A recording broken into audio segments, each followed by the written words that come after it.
Баршаңызға сәлем достар, сіздермен қайып берген Жадыра. Бүгінгі видеода осындай ерекше слайд жасайтын боламыз. Мысалға, мына жерде менің суретімнің үстінен бассаңыз, менің инста парақшама тікелей өте аласыз. Одан да бөлек түрлі ойындарыңыз болса, түрлі басқа да 3D кітаптарыңыз, платформаларыңыз болса, соларға тікелей сілтеме қойып, осылай ашып көрсете берсеңіздер болады. Және одан кейінгі бетке өтетін болсақ, мен YouTube каналым туралы кішкене анықтама және YouTube'тағы осы бір видеомды қойып қойдым. Үстінен бассаңыз, мінекей бірден видеоны ашып көре беруге болады.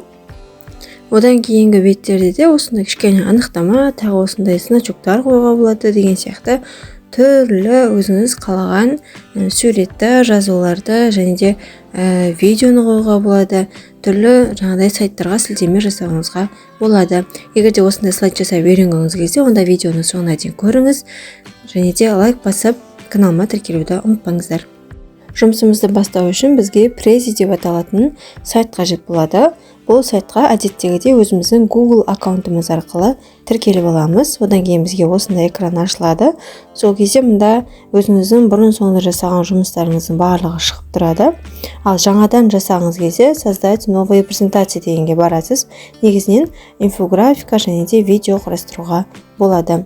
Қазір енді создать новые презентации дегенге барайық. Бұл жерде сіздерге дайын тұрған түрлі шаблондарды шығарып береді.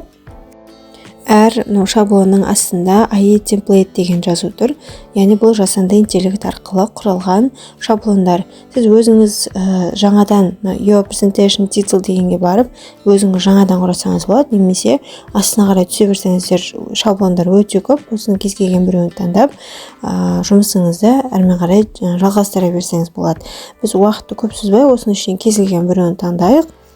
Мысалға, The Word деген осы шаблонды алайық. Бұл шаблонның көрінісі қандай екенін көру үшін мекені астында тұрған стрелканы басып қарап өтсеңіз болады. Егер де шаблонның түрі ұнап жатса, онда Use this template дегенді басып редактирование жасай береміз. Оған дейін біз презентацияны атауын беріп кетуіміз керек. Presentation title деп тұр. Мен жай ғана санды жаза саламын. Одан кейін мына оң жағында екі таңдау беріп тұр. Бұл дегеніміз, бұл презентацияны кім көре алады деп сізден сұрап тұр. Бұны кез келген адам көре алады, немесе тек мен ғана деп, немесе мен бөлісетін адамдар деп таңдау жасасаңыз болады. Ағылшынша түсінбей жатсаңыз, перевести на русский деп орыс тіліне аударып алыңыз. Мына жерде мен любой в сети деген таңдаймын, себебі бірінші нұсқа ол ақылы түрде жүзеге асады. Осыны таңдағаннан кейін продолжить батырмасын басамыз. Одан соң қосымша информация шығады, пропустить етеміз. Одан кейін мінекей оң жақта да кішкене экран шықты. Соның ең төменгі жағында начать редактирование деген бар. Соны басып жұмысымызды бастаймыз. Жер шарының үстіне мышканың сол жағын бір рет чертетін болсақ, құлыптың суреті шығып тұр. Яғни бұл дегеніміз, бұған ешқандай өзгерту жасай алмайсың деген сөз. Ал құлыптың үстін басатын болсақ, онда орнынан жылжытуға болады, көлемін үлкейтіп немесе кішірейтуге болады, түсін өзгертуге болады, немесе обрезать етуге болады, сілтеме қоюға болады деген сияқты. Мінекей үстінде значоктар тұр. Әр значоктың үстін басып көре берсеңіздер болады, бірақ та бұл жер шарына ешқандай да өзгеріс жасамаймыз, себебі оның түрі осындай. Бірақ та бұл керек емес десеңіздер, ең бірінші тұрған значокты бассаңыздар, заменять етуге болады. Яғни жер шарының орнына басқа бір суретті қойсаңыздар болады. Мінекей оң жақта осы сайттың ұсынатын суреттері бар және ақылы тегін болып бөлінеді. Немесе ең үстінде загрузить деген батырма тұр, соны басып өзіңіздің компьютеріңізде тұрған кез келген суретті қойсаңыздар болады. Үстінде шығып тұрған батырмалардың ішіндегі предпоследний бассаңыздар анимация деген шығады. Яғни осы жер шарын слайд ашылған кезде осы 4 түрлі таңдаумен шығарып қойсаңыздар болады. Және мұнда сілтеменің значогы тұр, осыны басып кез келген сайтыңызға сілтеме қоя аласыз. Мен өзімнің YouTube каналым сілтемесін қойып, insert деген батырманы бастым. Яғни слайд ашылған кезде жер шарының үстін басамыз, сонда YouTube каналым ашылады. Енді осының үстіндегі жазуды өзгертейік. Мына жердегі барлығын белгілеп өшіріп тастаймын да өзімнің текстімді жазамын. Мына жерде 4 бұрышта шығып тұр, себебі бұның шрифті қазақ тілді әріптерге сәйкес келмейді. Сол үшін мында жоғарыда арчиво деген жазу тұр. Осының үстін басып, ішінен керекті шрифті таңдаймыз. Ал одан кейін мында жанында плюс минус батырмасын басу арқылы осы жазудың көлемін үлкейтіп кішірейте аламыз. Одан кейін А деген батырманы басып, жазудың түсін өзгертеміз. Ал одан кейінгі батырма арқылы осы жазудың артына фон беруге болады.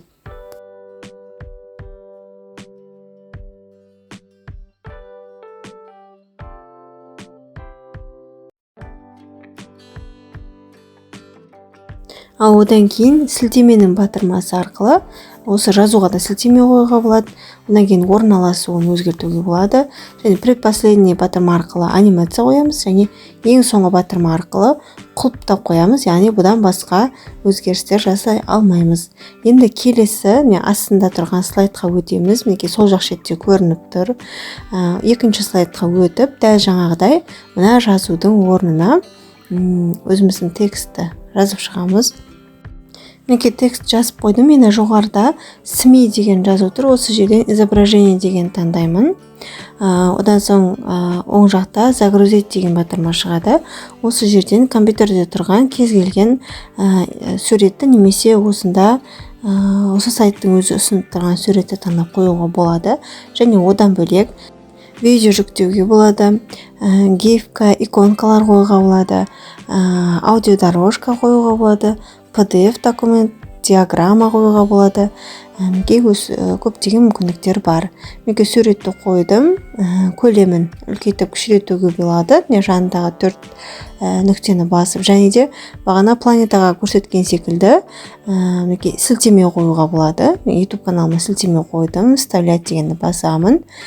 Енді бірінші бетке қайта оралып, барлық слайд бетінің артқы фонын өзгертейік. Ол үшін жоғарыдағы стиль деген батырмадан фон деген батырманы таңдаймыз. Мінекей оң жақта фоновый цвет деген жерде қап-қара 4 бұрышты тұр. Осының үстін басып, мына жердегі түстердің кез келгенін таңдап түсін ауыстыруға болады. Және сплошная заливка деген жазу тұр, көріп тұрсаңыздар. Соның үстін басып, линейный градиент немесе радиальный градиент дегенді таңдап, екі түрлі түс арқылы осының фонын өзгертуге болады. Мысалға, радиальный деген таңдайын. Мінекей мына жерде екі төртбұрышты фигура тұр. Осының үстінен басамыз және керекті түсті таңдаймыз да артқы фонды өзгертеміз. Құрметті көрермен, егер де осы видеоның жасалу жолы сіздерге ұнап жатқан болса, онда міндетті түрде лайк баса отырыңыздар, және де каналға тіркеліп колокольчикті басыңыздар, себебі алдағы уақытта осындай тиімді, пайдалы ақпараттар көп шығатын болады. Және де егер де сұрақтарыңыз болса, онда комментарийге жаза кетіңіздер, мен сіздерге міндетті түрде жауап беретін боламын, және достарыңызбен әдеттегідей бөлісе отырыңыздар. Неге артқы фоны өзгертіп, ал егер де бұның орнына сурет қойғыларыңыз келсе, онда загрузить изображение деген жерден компьютеріңізде тұрған суретті немесе сәл астыға түссеңіздер, осы сайттың ұсынып тұрған суреттерінің ішінен біреуін таңдап, фон ретінде қойсаңыздар болады. Мысалға, мынада сурет алып көрейік. Суретті таңдаған кезде барлық бетке бірдей осы сурет қойылатын болады. Ал егер де ұнамай жатса, осы сурет қойылған жерде мышканы жақындатсаңыздар, картинаның суреті шығады, соның үстінен басып, удалить етіп тастасаңыздар болады. Сол кезде қайтадан бұрынғы қалпына оралады. Мен өзгерісті осы екі бетке ғана жасап көрсетейін, себебі басқаларға да дәл осылай жасалатын болады. Енді презентациямызды ашып қарасақ, менге планетамыз тұр, және де басқа да слайд беттері кішігірім көрініп тұр. Осыны үлкейтіп қарау үшін жай ғана келесі деген стрелканы басатын боламыз. Менге бірінші слайд ашылды. Суреттің үстін басқан кезде менің YouTube каналым ашылу керек. Білесіздер, мен сілтеме қойған болатынмын.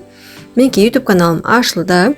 Одан кейін келесі бетке өтетін болсақ, тағы да осылай текст және де суреттер тұр. Осы суреттің үстін басқан кезде жай ғана бір Википедияның сілтемесін қоя салған болатынмын. Мінекей ашылды. Енді одан кейінгі слайд бетіне өтсек, мынау сұрақ белгісі тұрған иконка, осыған да мен сілтеме қойғанмын. Бұл сілтеме MS платформасы арқылы жасалған портфолиоға өтеді. Бұндай слайдты портфолионы жасап үйренгіңіз келсе, мен описание бөліміне сілтеме қалдырамын. Осындай әдемі 3D слайд жасауға болады. Мінекей, дәл осылай сіздерде өз презентацияңызды ерекше етіп жасасаңыздар болады. Құрметті көрермен, егер де сіздерге видеоның жасалу жолы ұнаған болса, онда әдеттегідей лайк басып, комментарий қалдыруды ұмытпаңыздар, және де каналыма тіркеліңіздер, себебі алдағы уақытта YouTube жайында пайдалы ақпараттарға толы тікелей эфирлер болатын болады.